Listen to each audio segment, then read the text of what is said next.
So the history of the word leader or leadership, technically, is to see one's own way. So I love Margaret Wheatley's definition of a leader, which is anyone who wants to serve at this moment in time or to help others at this moment in time. So for all of the people listening, you're all leaders. Like, you're listening to this podcast. You want to be of service. You want to help others. You are a leader.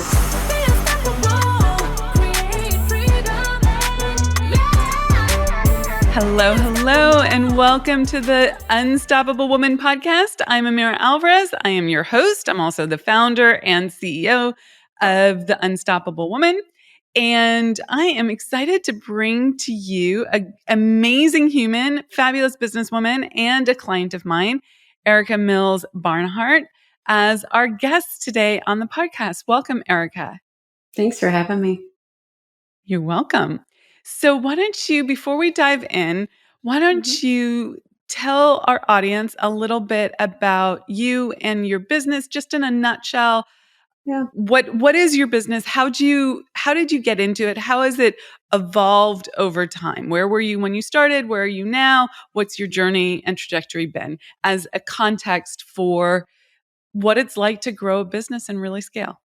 Yeah. So my business is called Claxon Communication, and I've been in business officially for 18 years. And fundamentally, what I do is help my clients communicate with clarity and confidence. So that's purpose-driven leaders, their teams, and the organization that they work for. If I'm being honest, the seed for this company was planted when I was 8.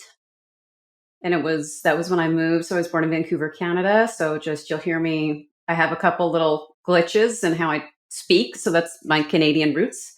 And we moved between grade 2 and grade 3. And I could only, I spoke English because we spoke English at home, but I was in French immersion. So I could only read and write French. And so during that summer, I had to learn how to read and write English. And I think it just instilled in me at the subconscious level, just a deep appreciation for the importance of language, the role it plays vis-a-vis identity, connection, community, all of that. So it's always been dear to me. Language has always been dear to me. Communication has always been dear to me. And that eventually, I get asked this question a lot, partially from my students who are like, how did you get to do what you're doing? And I'm like, kind of happenstance a little bit. So wait, let's pause right there. So we're talking about your business, but you just mentioned your students. So why don't you fill the audience in, because you have this other hat that you wear where you're a teacher as well. Yeah, so I'm an associate teaching professor at the University of Washington in the Evans School of Public Policy and Governance. So I sit in kind of this middle ground between policy, nonprofits, and leadership. This year, I'm the faculty director for our executive program. So I'm working with leaders who are more advanced in their careers. So I wear that hat, which up until recently felt very other from some of my client work. But thanks to working with you, Amira, I really now find it to be quite integrated. So, but I hold that hat. And I think it's important to draw that distinction, because when I show up in a space as a professor, that comes with its own set of privilege and power. So my positional authority changes depending on where I find myself. And that's important, I think, to acknowledge. Yeah. So let's pause right there, because that was a really important piece for you recently. I was looking for the evolution, and we'll get back to the evolution in your journey from, you've been in business for 20 years. So there's been, I'm sure, a lot of evolution there. But let's talk about that piece, because at UW, you wear this hat as professor, and it's within the public policy and nonprofit world. And many of your clients, though not all of them, are in the nonprofit world. And you have a theme around communicate for good, right? That's like a crystallization of your value add, your proposition for this world. But talk about how you recently integrated those two aspects of what you do. Because for me, looking at it from the outside looking in, I think this is the case for a lot of people. Like, we get in the weeds for ourselves. And from the outside looking in, I was like, well, you're doing nonprofits and policy here in the academic world, and you're doing it here in your business. That makes perfect sense and is great synergy. What what do you think the disconnect was for you? And what do you think crystallized and dropped in so that you could do more integration and have it be less of a going in two different directions, but more, this is who I am in the world? Yeah, I mean, I just want to acknowledge this was a huge energy leak for me. Like I really, I invest a lot of time and energy in keeping things separate. Part of that, there's a practical consideration. The University of Washington is a public institution. So, I'm really attentive to never using, because it's public resources. So when I'm on campus, any of that's public resources. So when I first started, I was like, must be a very bright line, must keep separate.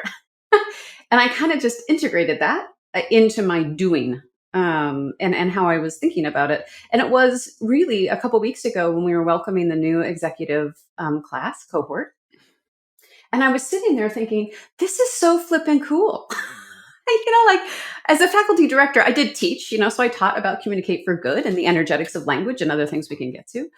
But I love learning, I'm just at my core. I just love learning. And I literally was sitting there looking at all these beautiful, brilliant, bright leaders and thinking, I get to sit here with these people, these amazing people, and learn and get paid. And I just shifted gears to like, if I just thought of I will still keep the bright line for legal reasons. But if I thought of them as a client, I would love this client. I would love this client. It's blessed work. My whole docket is very blessed. And it was just really this, and you could feel it clunk in. It was actually kind of trippy. It like literally was like well, and here's the next level, and maybe you already got there, but they are your client. It's just a different channel of income. The University of Washington, you're not doing it without pay. They are paying you to show up in your expertise for your years and years of learning and authority that you carry. And it's just a different channel of payment. They're both clients, University of Washington, private, I shouldn't call them private. They're private clients that are nonprofits, but yeah, they both support it. And I realized I was getting resentful and I'm like, oh girl, you got to clean that up. That's not okay. That's truly not okay. So I had to do some digging, lots of journaling, lots of meditating to figure it out in a way that aligned with what I now refer to as my personal integrity system. Yeah. So this idea of an internal compass, I've always been like, I don't know about that. But for me, I really think a lot these days and checking a lot with like, how is this in alignment with my personal integrity system? And being resentful wasn't. It was out of alignment. Oh, I love that. Yeah, I love that. Yeah, and if you have been listening to the podcast for a while, you may recognize this voice because Erica is also, as I mentioned, a client, and she does a program called Immersion with me, and has very generously offered to let the coaching calls that we do be used on the podcast, and we use them selectively and with cognizance of what's appropriate and what's private. But thank you, Erica, again for letting the audience hear your journey. I think it's really powerful. So let's go back to something. I appreciate that because I think it is easy. I mean, I'm sure that we're going to talk about some of the success I've had, largely because I was ready to do it and because of your counsel and guidance, for which I'm like truly so deeply grateful. And I think it's important not just to hear the like, oh, I achieved this. Like, I had a lot of work to do. And so I think it's only right to also daylight that and not have it be like, oh no, I didn't have to go through all the drudgery that others do. I did. And it's important to share. 100%. I think it's really important. And that's one of the reasons why I love adding the Coaching Uncut calls to the podcast, because it highlights the journey that here's the thing, Erica, without you getting a big head, but you can take it in also. Like, you're super smart, you're super driven, you're a hard worker, you've always been top of your game, and you were hitting a wall. And I think it's really important for people to hear other really smart women who are driven, who are like, they're not staring at their navel, right? They are really going for it, hitting a wall and wondering, for me, the language that I use and what was going on in my head, if you go back 10 years kind of thing was, if I'm so smart and I'm such a hard worker and I have such a great product or service, in my case, it was a service, why is this so hard? I'm a good person. Why is this so hard? I'm doing everything that I've been taught to do. And why is this so freaking hard? And there's an inner game journey there. And I think let's loop it back again, that piece where you're internally aligning, checking in with your compass, recognizing those resentments, all of that is part of this up leveling that you're doing. And it's not that you've never done that before we started working together, because I'm sure you did. However, it adds this level of intensity, spotlight. It's awareness from a different level. I don't know. Why don't you say it in your own words instead of me saying it in my words? Because you're going through the coaching side of things. Yeah. I think a lot of it is perspective. Just like it was. So if we go back, I meant to take a look at this before we chatted today, but I got to 6 figures in my business within 2 to 3 years. That was easy for me. And then I stayed there, and there were years I was more, a little bit less. And then I added in UW, and that was very easy for me. I think my volition to go to 7 figures was this very quiet whisper. Could I even want that? It was about self-worth. I'm going to just go right. It was about self-worth. And also my addiction to things being hard, I'm just going to keep 6 figures hard. And I was like, why would I want to keep something hard that honestly is being pretty darn easy? And if I'm going to be working this hard, why not? So I had to go through that. Who am I to want to make $100,000 per month? Who am I? Can I be that person? And I remember, and I would say something shifted about a year ago. And actually I did a 5-month review, which is when I went to the first summit this morning. Oh, okay. Cool. Yeah, that was super fun. Please. Oh, can you share a little bit? Yeah. So, and then I was trying 5 months. And I was like, no, this was about a year ago, but it was when I started listening to your podcast, Amira. And you said a couple of things that I was like, ooh. And looking back, I'm like, of course. One was, you and you're great about this. You're like, my way works. If you were frustrated, well, that's on you for not doing things through my way works. And I was like, we'll see about that. The professor in me definitely came out okay. But it was this, and that's ego and that's entitlement. I'm so smart, blah, blah, blah, all this stuff. And then it was really this little whisper. And I listened to, and I will not remember which podcast this was, the one where I was first introduced to this idea of make decisions as if you are the person that you want to be. And I was like, well, why not play with that? Let's just start there. And I just started doing that quietly, but I was still holding on to this resistance, right? I was like, I'm going to take all these nuggets, but I should be able to figure this out. So much should, just in an attentiveness to language. Should. It was a total should show. And then I went to the summit. Well, actually, I joined something because I've always had body image issues. Always kind of, was addicted to struggling with my weight. Even though it's a 5 to 7 pound swing. Nobody else notices this. This is entirely self-created. Nobody else notices. And so I started, it was the first time that I'd really paid to be in community and have somebody else guide me through shedding a belief that was no longer serving me. And this was a teeny investment. It was $297. And I was like, yeah, I'm worth it. $297. Fast forward, that was January. Fast forward to May, when I went to the summit and signed on for Spirit of Wealth, which is 25,000-ish, at least when I signed on it was, knowing you it's probably gone up. And then what I found was a note that I was going through my notes from that first summit that I attended and how revelatory it was for me. And that I wanted to make $100K by April 1st, 2023. And I had forgotten that. Doll.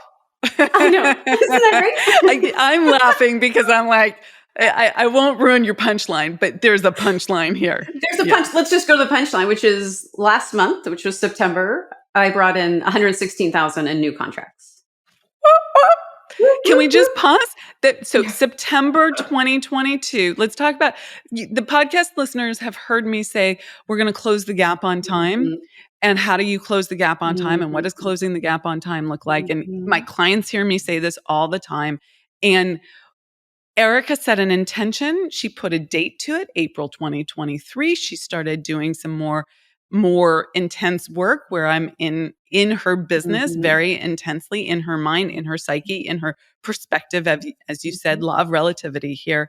And I am constantly, like, one of the things, and I'm sure you followed, I don't know exactly which podcast we've put out because I can't track all of our calls to what we released, but there have been consistent conversation around, okay, well, that's good, but why are you waiting? Why don't you Mm-hmm. call them today? Why don't you call them Yeah. right after this call? Why don't you do this? Mm-hmm. And we've done that in your communication. We've done that in your entire sales cycle, pretty much Yes. from soup to Yes. nuts.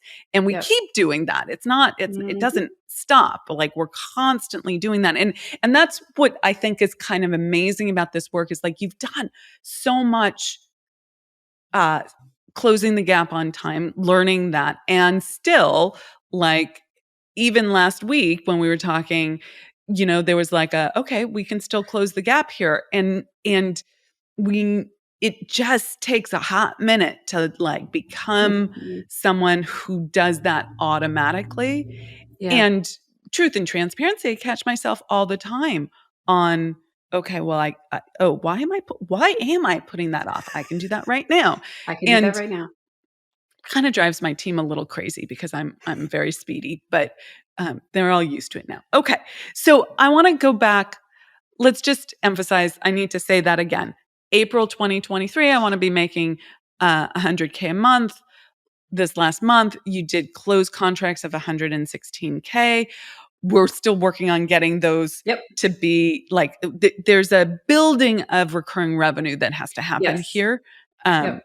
That's the next phase, but that's totally freaking outstanding. Congratulations. Thank you. I'm super proud I of you. received that. Super Yeah. proud. Thank you. Let's go back to a couple things you said. I want to go back to the energetics of language. I want to go back to my way works, your way doesn't, and make decisions from where you want to be. So let's do the my way works, your way doesn't, because I do say that. And it was something that I heard someone else say. I heard my mentor's mentor recount a story of someone telling that to him. So this is now three generations back. Okay. And I when I heard that, I was like, yep, you know what? That's true. My way wasn't working. And I didn't hear that before I started to go in a different way, but I heard it later. And then I was like, that's exactly true. That's exactly, like, when I back engineer my experience, I realized that I was part of the work that I teach in terms of subconscious programming and your belief Mm-hmm. structure and how that Mm-hmm. defines how you see the world, is that you keep doing the same thing again and again and again because you believe that that is how you get success. That's how you win. That's how you get the atta girls. And yet that's what you got to get a good grade in school or from your parents or Mm-hmm. whatever. But it isn't actually what gets you the success you're looking for right now. Some things aren't mutually exclusive, but my way was really not working. I had to look at my results. And so Yeah, sometimes when I hear it's that results. That's the word that finally, Brian, a dropped different in for you, podcast. Yeah, that yeah. dropped in. I was like, oh, because you phrased it some variation of like, are you getting the results you want? And so I hadn't set my intention around, growing a 7-figure business when you first said your way isn't working. And I was like, but there was a niggle, right? It introduces like, Mm. isn't that way working? And then I was sort of like, well, girl, your way is working to steady state at 6 figures, but you desire more. And so I really had to make peace with it's okay. It's okay to desire more. That actually is, more life is the order of things. And Mm-hmm. then I could hear like, are you getting the results I want? And my answer was no, because now I had set that intention, that desire. And so it dropped in completely differently that time around. Yeah.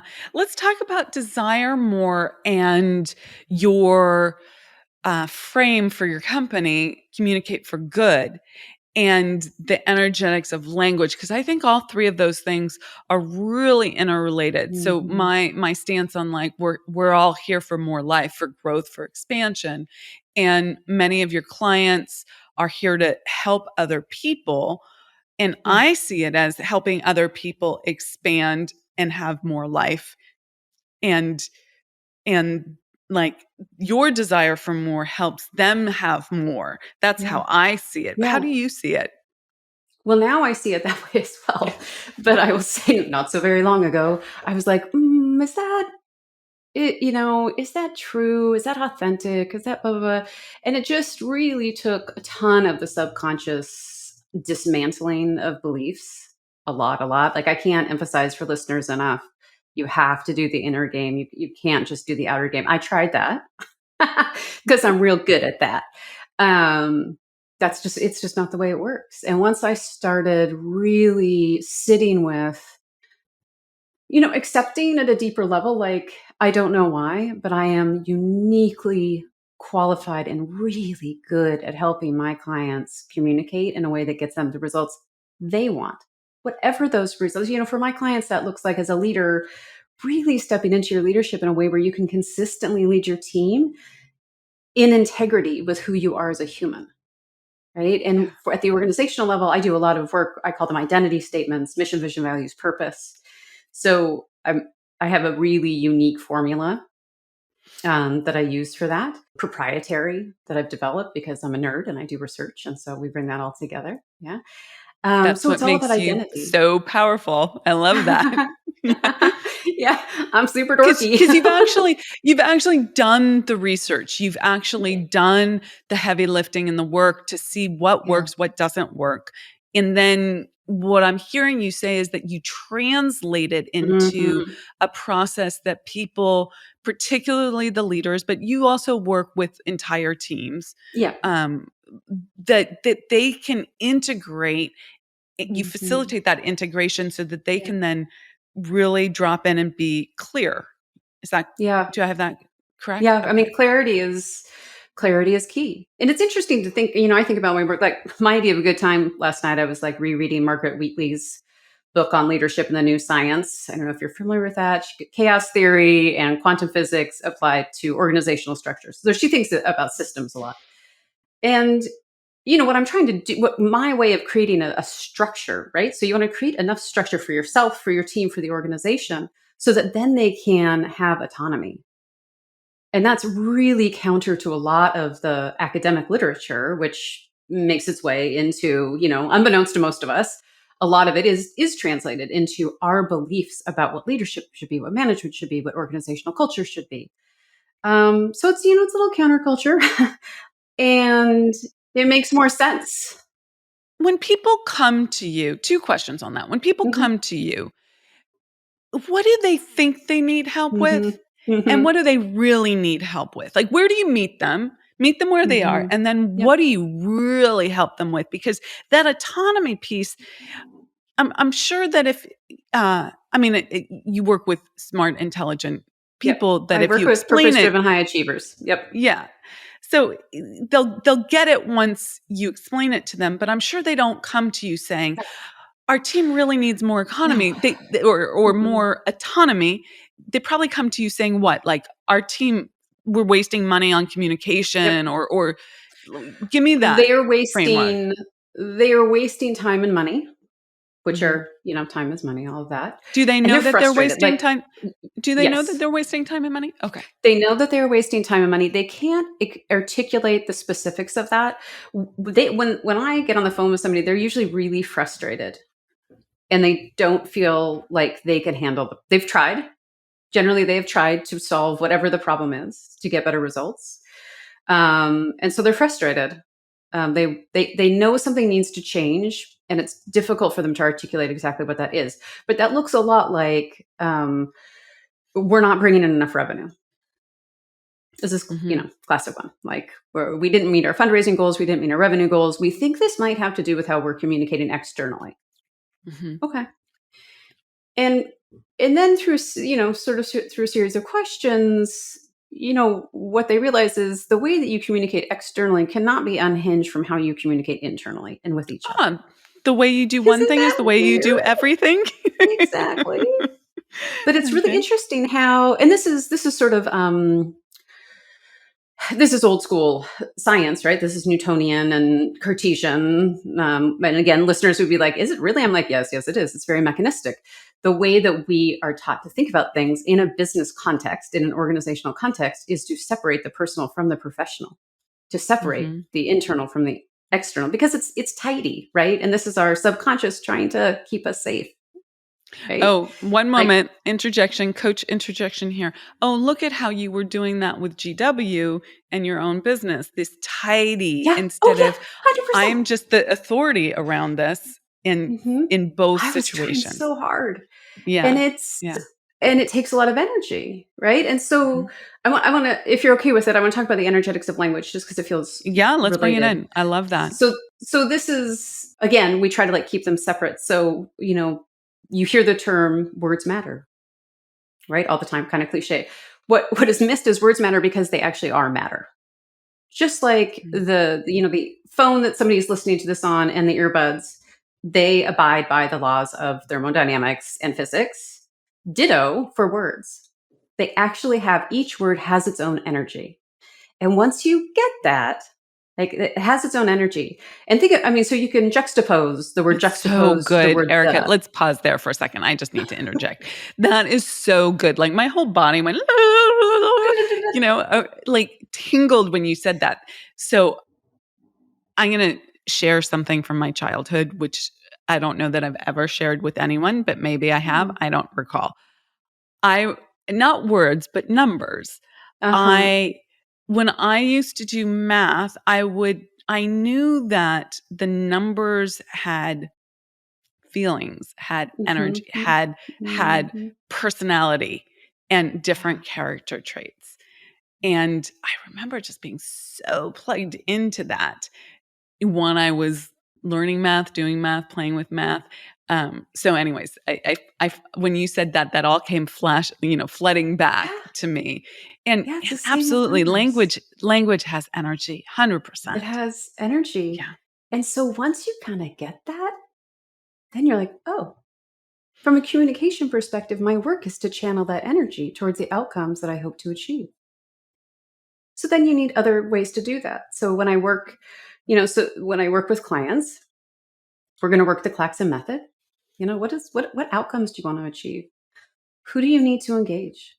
How are you going to do it? So it's the what, backed up by, like, what's the outcome and why does that matter to you? And then Hmm. the who, right? And you have to get in their mind and heart to figure it out. And then it's the how. So I created that method, which I call cleverly the Claxon method, 15 years ago or something, to like kind of give a little more structure to my client work. And so it was so interesting to me when I started working with you and I was hearing more about the universal laws, this idea of like, start with the what and the why, but don't worry about the how. Don't worry about the how, right? And I was like, oh, that's intriguing. Turns out I've been teaching that for years, but in a different context. And then the other one, which I use a lot with teams, is I call this communicate IO, where the I is the inputs and the O is the outcomes. So it's a slightly different way of coming at it. But one of the big misses around, so now you're channeling the energy toward the outcome that you desire. We are trained, we are socialized to think about what we want people to know and do, especially as leaders. So especially as leaders, know and do. And and again, conveniently in the organizational or business space, we're like, the feelings don't matter. The feelings are not welcome here. And I forget who said it, but like, we are feeling beings that think. We are not thinking beings that feel. That's just not how it works. And so when I start working with my clients, especially in one-on-one coaching, first I'm going to explain the energetics language because that's the baseline of it. And then it's like, in every conversation, every email, every Slack message, how do you need or want them to feel in order to be open to knowing and doing? And you have to start there. And that is, I would say, the most overlooked thing. And just to answer a question that some listeners may have, are my clients dubious at first? Oh, yes, they are. But also they're at a place where they're like, well, I'm not getting the results I want, so I guess I'll give it a go. And I had a client that I was working with last week who said, we have been grappling with this for months and months and months and gotten nowhere. And she said, we have been talking to you for 37 minutes and we have more clarity in 37 minutes than we've had in just months. It's like all of this stuff is very, very simple. So to go back to your, like, I translate. Like a lot of Yeah, mine I is, love it. Yeah. a lot of my work is translating because I feel like everybody should have access to this knowing. 100%. When you're ready for freedom, you find the courage to scale, but you don't have to do it by yourself. It can be so much easier, and it starts with you attending the Unstoppable Woman Summit, which, if I do say so myself, is going to be off the charts. Join me this November for an electrifying 3-day virtual event where female entrepreneurs from all over the world gather to learn how to scale their business and unlock the freedom they desire. And a special offer to all podcast fans. Get your seat today by using the link theunstoppablewoman.com/breakthrough and save $500 on your ticket right now. Go grab your ticket and I will see you at the summit. So here's one of the things that I know about how people can be compensated at a higher level. So you've heard me talk about the law of compensation, and the law of compensation says you'll be compensated according to the problem that you solve, the meaning the need for what you do, your ability to do it. You've got that 20 years of experience, and the difficulty in replacing you. One of the things that you've done recently is really claim that it's not like you never knew that your process was unique, but you didn't own it in No, I didn't. that way. And I think that what I'm hearing you say is, especially in that, example of more clarity in 37 minutes, is that your clients come in looking for communication hacks, looking for how do we bring in the revenue and speak to our funders, and we're not doing what we need to do as an organization. And yet the true problem that you solve, which is actually a bigger problem and a more human problem, is how to communicate your humanity.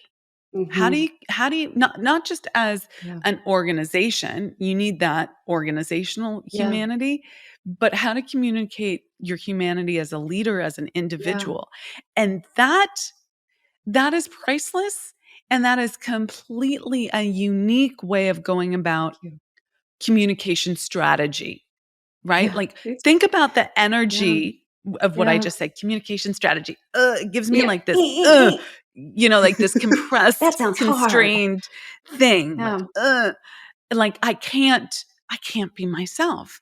And what I'm hearing you say is that you allow people, team members and leaders and organizations, all three levels, to really be themselves. And when they are themselves, guess what? They get to implement, they get to be the recipient of the law of compensation, because then they are in that part 3, the unique ability, right? The difficulty in replacing them comes from that uniqueness. So you're doing it in that unique way, and then they're able to do it in that unique way, which is a beautiful cycle of compensation there, right? That's exactly it. So etymologically speaking, so the history of the word leader, or leadership technically, is to see one's own way. To see one's own way. And I would just offer, so I love Margaret Wheatley's definition of a leader, which is anyone who wants to serve at this moment in time, or to help others at this moment in time. So for all of the people listening, you're all leaders. Like, you're listening to this podcast. You want to be of service. You want to help others. You are a leader at this moment in time. And that's really important, because it also means we can go through phases of life where we just need to sort of, retract a little bit. And so where I start with, all my one-on-one clients, my leader clients, is, are you seeing your own way? And now let's get practical, because a lot of this can sound like, whoa, and it is. I mean, it's metaphysical and quantum physics and a bunch of stuff. Are you clear on what your values are? It's surprising how much we flit over that. Because your values in an organizational context, that becomes ethics, right? We still use the term values, it's technically ethics. And so if you're not clear for yourself, I mean, this is like the fundamental piece to the, personal integrity system. What 3 values do you hold so dear? And that level of direction, like I'm very directive. Like when we're going to write sentences, we're not going to write sentences. We're going to start with your verb for your mission. Just the verb, right? Because verbs are action words. So it's very directive in this way. And again, it's based on research and what works. So like just starting there, for anyone listening, are you really clear on what 3 values? If you get more, it's not as useful as a decision-making tool. And ultimately, that's what this is about. How are you going to make decisions in the world? How are you going to make decisions about your business? Yes, of course. But how are you going to make decisions in your life as it relates to your family? I have 2 kids, 2 teenagers who I adore, and I really try to hold these dear in my decision-making with them. Can you give an example of 3 verbs that a company that you've worked with or a not-for-profit that you've worked with has used as a guiding principle? So in general, a value will be a noun. Oh, it can be a verb, but in general, it's going to be a noun. Your verbs come in because that's the change that you're committed to creating in the world. So this is how you're going to do it consistently. That your values are how. This is what you're going to do. Your mission, and then your purpose is your why. Okay. So when we get to mission, so let me talk about be values. An example of the 3 values? I'll tell you mine. Mine are generosity, creativity, and knowledge. Generosity, creativity, and knowledge.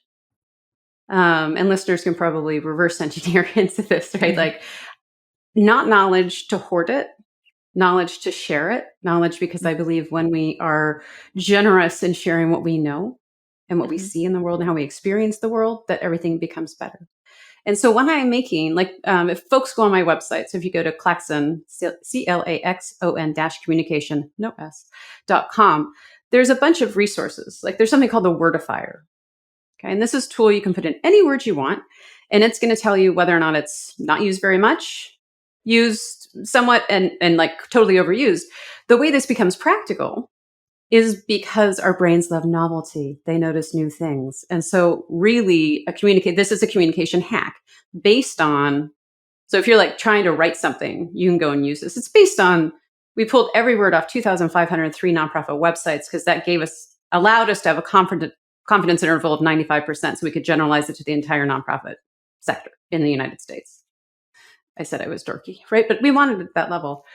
And what this allows you to do is find words that are going to get through the reticular activating system in the brain, which is basically the gatekeeper to like, is this word? Should I pay attention to it or not? We don't pay attention. We would be so overwhelmed and like not create impact if we were always noticing the and or and all of these kind of like very overused words.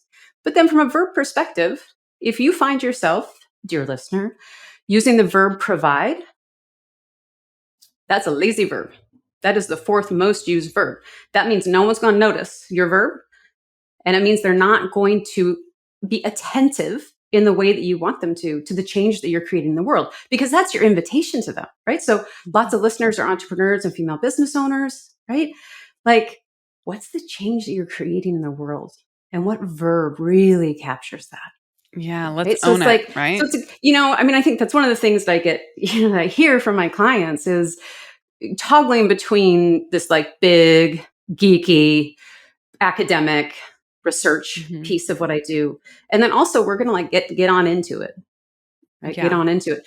But I go, and also like the wordifier is a very creative way to be sharing that huge body of research. And that was intentional, right? Because if it feels scary, we're not going to do it. So I put a lot, like I have something called the 1, 2, 3 marketing tree. Like every tool that we have feels approachable. And that's where the knowledge, the generosity, and the creativity comes together. That's great. I love it. I love it. Yeah. One of the things that I was thinking about in terms of, you said values were ethics within a company, within a not-for-profit. Actually, any organizational system. Okay. Thank you. There's a link there for me between ethics and ethos. And then I started to riff in my head as you were talking. Sorry, I went a different place in my head around etymology, because you talked about the etymology of the word leader. And how much of your time have you spent studying etymology, and how much of that comes into the practice that you have around communication? Anytime I'm working with a client, we're going to talk about etymology. It's a beautiful practice. Mm-hmm. And it's like you go to etymology.com. It's not like I have like the keys to some secret source. And the reason that that is helpful is because it will give you different insights about words. I mean, that one about leadership is a classic example to me, but it's a starting place. And I'm transparent with my clients. Like, I'm going to look up the history of the word. I think you also, all of my clients really care about diversity, equity, inclusion. They're on that journey. I tend to work with white-led organizations, not exclusively, but a lot of it. So you have to acknowledge like who was defining the words. Someone is defining the words. So just be attentive to translating them for yourself in your context, again, using your personal integrity system. Just, noticing where they come from, but still the history of a word can give you an entirely different appreciation for it. And it's really interesting and I invite clients to do it. So I'll do it a couple times and then share, and then invite them to do it when they're getting closer to it. So I always create a purpose statement with the leaders that I work with, and that's your values and the change you want to see in the world. And it guides you in your leadership and in life. Yeah. So Fantastic. when I they're love getting it. down to it, we're going to look at the history of the keywords in that sentence, not the function words, not the and or buts, right? But like your verb, your key verb, right? And this gets back to Amira, like energy, right? So that this is why the energetics of language is important to 100%. keep coming back to, because that energy of that word may have shifted over time. Like, let's stick with leadership. The idea that leadership was about other people did not come into the definition until the 1940s, until academic management literature started proliferating. And then all of a sudden leadership is more about, and leading is about other people. And I feel like the pendulum swung. Marshall Gans has this beautiful thing called the public narrative. If you're familiar with it, it's actually a riff on the Hillel principles. So he invites leaders to write the story of self, the story of us, the story of now. Why me? Why us? Why now? Would be maybe familiar to some listeners.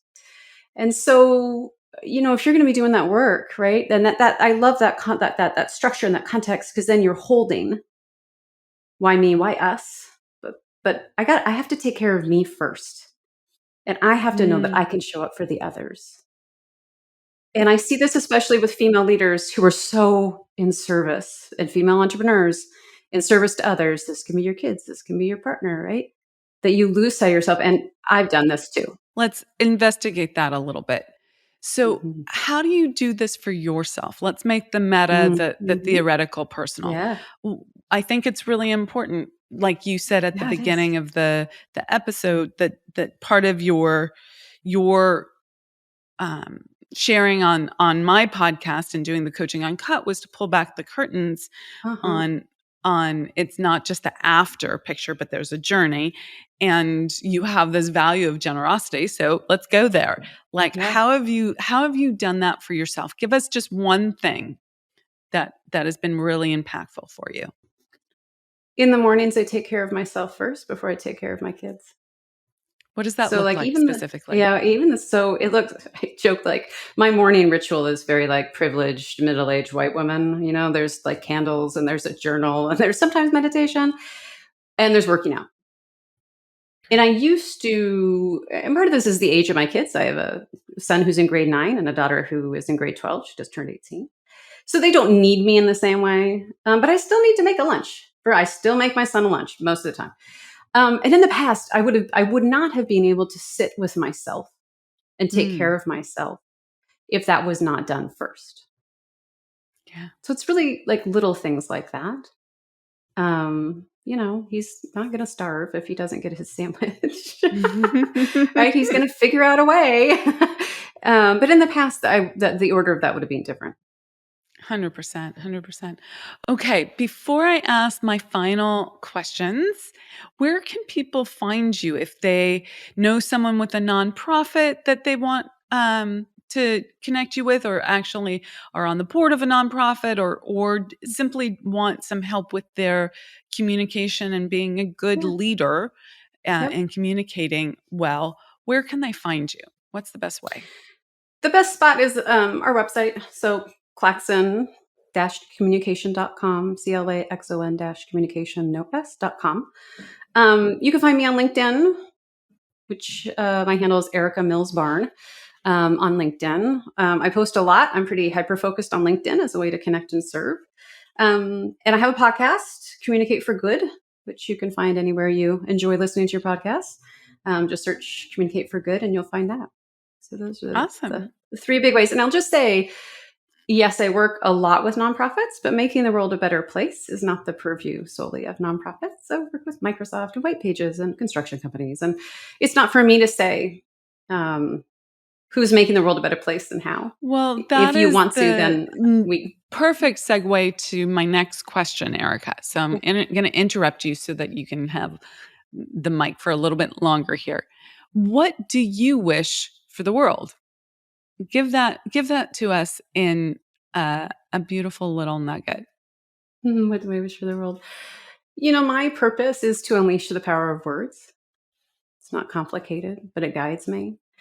And what I wish for everyone is what I see happen with my clients when they fully embrace all of these things that we've talked about. They're able to move faster with more confidence, more clarity, more grace, more ease, more joy. Like there is a lightning up, like not lightning like a lightning rod, but a lightning that I see. And when I check back in with them, it is the speed at which they are able to create their impact that I love for them and I love for the world. I wish that for everybody. What I do isn't rocket science. That's not the direction I went in. Like most communication challenges are, if not fixable, they are addressable. You just have to be open to thinking about communication and doing it a little bit differently, but they really are. And so knowing that really keeps me motivated because, the work that, folks are doing in the world is so important. It's important right now in particular. So it's just more of that for everybody. I love it. And I would love to sort of just underscore, it might not be rocket science, but many people don't know how to do it. And you do. And that's one of your big gifts and the way you are generous in this world. So tell me, what makes you an unstoppable woman? A pretty clear vision. I have a good understanding of what I'm uniquely good at and the way that I can offer that in the world. And just continually staying connected to that and tapping into it. And also having a community like the Spirit of Wealth, like Inner Circle, like getting the support for myself has absolutely, I was going to say 100%, but then we get into percentages and then I was like, is it just 100%? Help me be unstoppable, right? Like when I am stopping, that community is like, let's not do that. Right. But in a really loving way. So I would say that support, but my clarity of vision. And I believe that I can set any goal that I achieve at this point. I love it.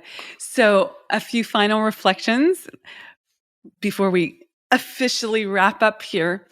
Yeah. I want to affirm, not that you need it, but I want to affirm your value statements or your value words and how you truly live them in how you show up. The generosity is abundantly clear. The knowledge, like I can just hear, like if we had 6 hours to sit here and chat, you would just keep teaching and like you'd be like, and there's this and there's this, right? I have that same thing, and I love that because giving is that first love of receiving, and when you're people give in so many different ways, but when you can map the knowledge with the generosity, it's a really powerful one.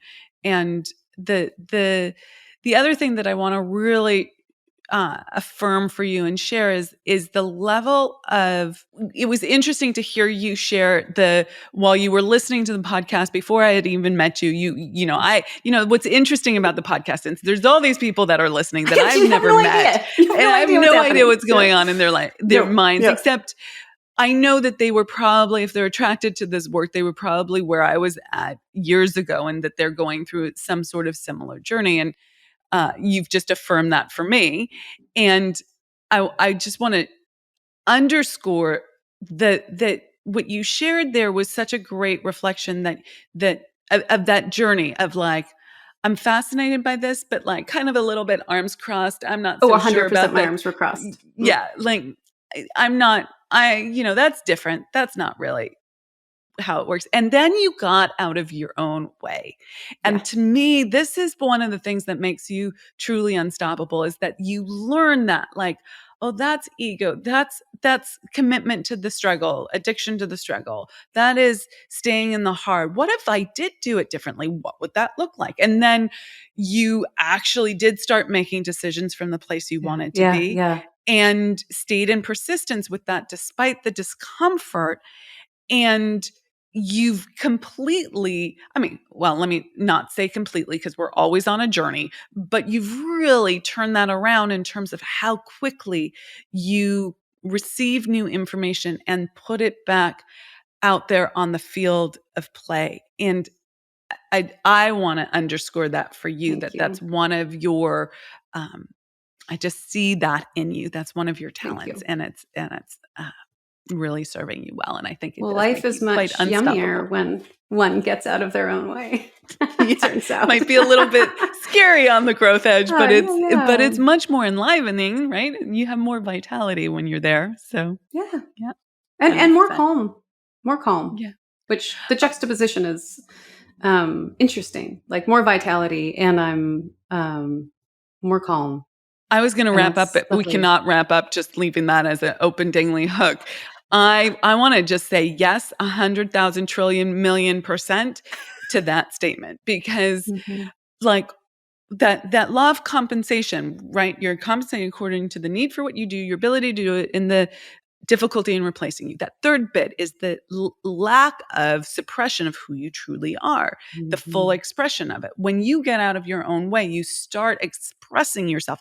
That feels so much better.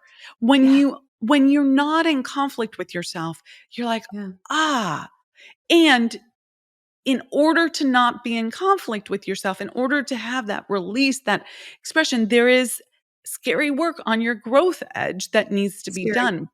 Right. And that's the thing that if you can get those two things happening in an iteration cycle that's very short, if the window between those things is tightened up, then you start that feedback loop, and you can see, being in that, like, that edge that's a little scary is also allowing me to step into the fullness of who I am and be fully expressed. And you keep doing that, you start getting it, that this is the way, this is the how. So and that's retraining the subconscious mind to believe those things. And I just want to speak directly to any listeners who are like, well, that's fine that you did it, Erica, but Amira has said that you are capable of all these things. Like, you can do it too. You really, really can. And just be clear on what, mine was 100,000 per month. That doesn't need to be your thing, but whatever your thing is, you can totally do it. I love it. Yeah. I love it. Well, thank you so much for joining us. Thank you. Oh, you're welcome. Thank you for your generosity, your spirit, and your nuggets today. And thank you, loyal listeners, for listening. Please please comment, please subscribe. Please let us know if you have questions about anything Erica said. And we'll catch you next time in our next episode. Take care and have an unstoppable day. Bye.